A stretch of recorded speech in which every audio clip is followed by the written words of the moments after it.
If you have ever looked up how to become rich online, you have probably come across videos like this.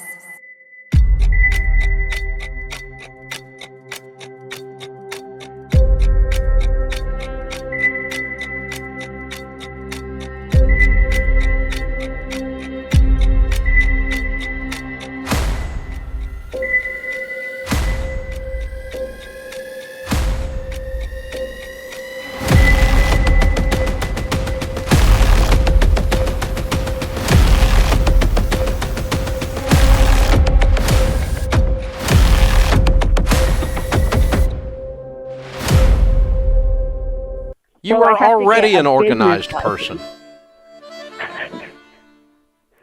Look up organizing on YouTube and watch it for 5 hours. You will have become the most educated organizer on the planet. And then just hand out some cards and go to people's houses and take their money for that. You don't even need to get licensed to it. It's not illegal to operate a single person service-oriented business where you go to someone's home out of your home on a small scale in any municipality.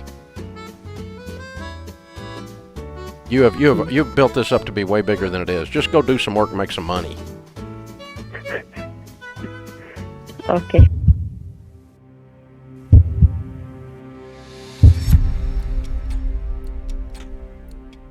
Share exit team. The only people we endorse for getting you out of your timeshare because it works. We felt more comfortable doing it because of Dave Ramsey's recommendation. But he and all these customers say they regret ever signing up with Timeshare Exit Team. They spoke with Inside Edition's Ann Mercogliano. Looking back, raise your hand if you feel you've been duped.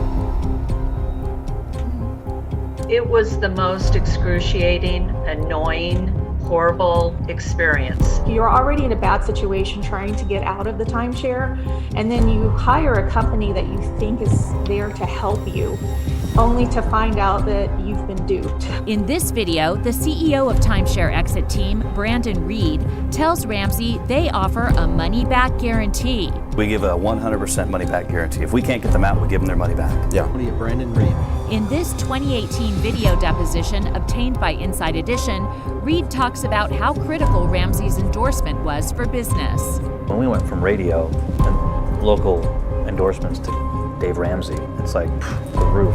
And we went from thousands to tens of thousands of customers. Mr. Ramsey, why are you endorsing Timeshare Exit Team? I'll answer your question. Why did I endorse Timeshare Exit Team? Because they were doing the right thing and getting people out of timeshares after companies had screwed them. It's not just Timeshare Exit Team that betrayed us. Dave Ramsey betrayed us because we trusted in him. Here are 4 things poor people do that the rich don't. Number 1. Poor people watch a lot of TV. It's one of those distractions that grabs you and doesn't let go. It wastes your productive hours for nothing. Number 2. Poor people buy clothes or products that are on sale. The only thing you should buy on sale are stocks. While poor people are looking to conserve or stretch the little that they have, the rich are focused on increasing their incomes. Number 3. Poor people eat fast food. People are blasting their brains with large quantities of sugar and fats with no nutritional value. They are actively ruining their bodies, and as an effect, they cannot perform at 100% of their potential. Number 4.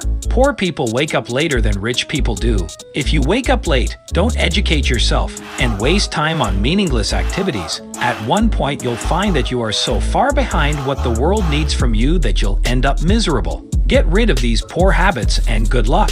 Point number 2 is that they carry credit card debt. Rich Dad, Poor Dad's author Robert Kiyosaki used to give this type of debt a name. In fact, it's in his book. He calls it bad debt. Of course, if there's bad debt, there must be good debt. And his definition of good debt is any debt that generates cash flow. His book talks mainly about real estate and small business ownership, but he's talking effectively about any asset that generates positive income from the debt that you take out to buy that income. If you take out debt to buy clothing or a trip, anything that goes effectively to zero in value or pretty close to it right away, including credit card debt, that is bad debt. And certainly carrying credit card debt is one of the easiest ways to stay poor because you're paying someone else 18 to 24% in many cases.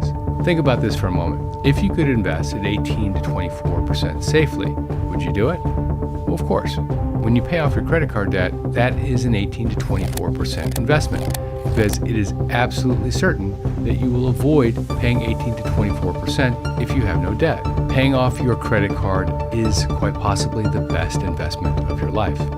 Paying someone else interest on credit card debt may be the best investment of their life. Number 1, paying yourself last. I first heard of this in the book Rich Dad, Poor Dad by Robert Kiyosaki, and it's one of the blueprints in achieving financial freedom.